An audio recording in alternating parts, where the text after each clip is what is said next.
DC the beat man. DC the beat man. So epic.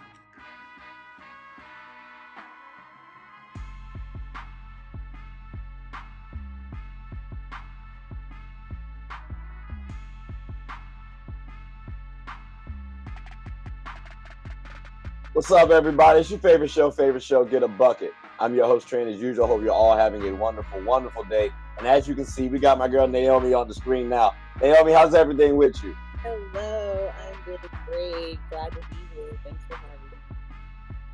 Appreciate you. I gotta say that is the cleanest background I have seen on the screen thus far outside of mine. Like that is smooth, bro. Like, hey, I might have here. We're take care of some adult business here, and we're chilling in the free time while we're doing so. I appreciate you for sharing a little time. I appreciate you. So look, South Carolina, because again, next year, I think it could be interesting because apparently their bench could also win a national championship too. So, what's your thoughts on South Carolina? Was it weird how they lost? Because it almost seemed like no, it wasn't almost. Iowa really just said, "Yo, go ahead and shoot. Like we'll let you shoot it," and they just couldn't capitalize, which is kind of wild. Because when I read the scouting, you read the scouting reports about Aaliyah Boston, you've seen the game. I'm expecting, a decent little shot. You see the team, they've hit shots before, like elite shooters, but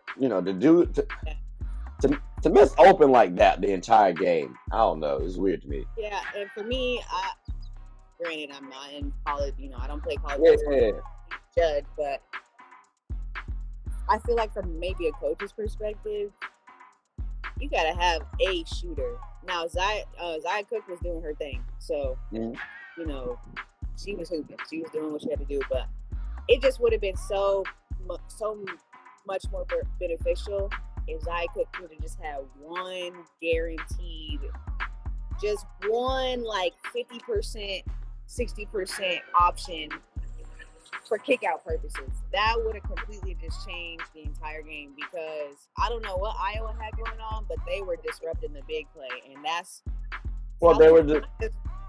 South Carolina's reputation is big play, and then their defense. That puts up 70, 80 points a game for them, considering their boards. So but the issue was they couldn't make the shots, so they were just clogging. Like Iowa was clogging the paint. You're not going to trade with any team threes for twos for too long before that starts to bite you in the butt. And to have the ability to get threes open, you just have to have that. You just have to have that force on the floor to give you a chance for in situations where your bigs. I mean, I thought it was absolutely mind-boggling that they were producing far better with Aaliyah Boston off the floor. That completely took me for a win. I mean, I think when you have Aaliyah Boston off the floor, other players have to try harder because now there's a gap. So like normally let's say your star player's on the floor, you understand your role, but as soon as they're off, your role changes. Now you have to do more because they're off the floor. So I can understand sometimes why teams look better than if they're with their star player off. I was very intrigued because, like you said, it is tough to go back and forth when you're going threes and twos. Except my philosophy is this though: threes don't always they don't keep raining, So like eventually they're going to stop. And I thought South Carolina could wear Iowa down, so I was very surprised that they weren't able to capitalize on some moments that I thought they could have to really kind of demoralize Iowa, because Iowa, I felt like always had confidence. Like Caitlin hits a bucket. It was like blacked out. They went in that game. I think that underdog mentality really just it did something for them. But it was for me, that was unfortunate for that to have been their Final Four game, in my opinion.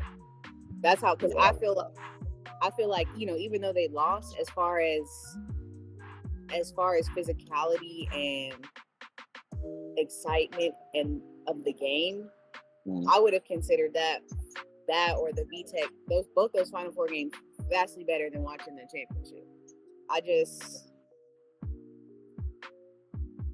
Interesting. Let me ask you this then. I understand, LSU again won the championship. Shout out to them. I'm not trying to discredit them at all. Do you feel like if they played? Just in case, this was awesome. Thank you for having me. Always with it. Always about it. I hope people enjoy the conversation and have similar or maybe even opposing views. And I also hope that we didn't I didn't inherently or without knowing disrespect any player because It is what it is. want to do that as a fan. It is what it is. If so, that just means they got to change your opinion. It is what it is. They can treat it with a grain of salt.